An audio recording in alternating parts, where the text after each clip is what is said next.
Je mehr Lebensmittel sich im Kühlschrank befinden, desto mehr Energie verbraucht er, um diese zu kühlen. Was zwar logisch klingt, stimmt nicht so ganz. Der Kühlschrank benötigt nicht mehr Strom, um mehrere Lebensmittel zu kühlen. Also egal wie viel Inhalt sich darin befindet, um die gleiche Fläche kühl zu halten, wird nicht mehr Strom benötigt. Im Gegenteil. Viele Lebensmittel sind sogar hilfreich dabei, die Temperatur zu halten. Öffnest du einen leeren Kühlschrank, strömt die kühle Luft viel schneller raus.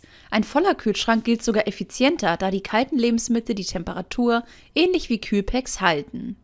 Allerdings wird tatsächlich Strom verschwendet, wenn du warme oder heiße Speisen in den Kühlschrank räumst.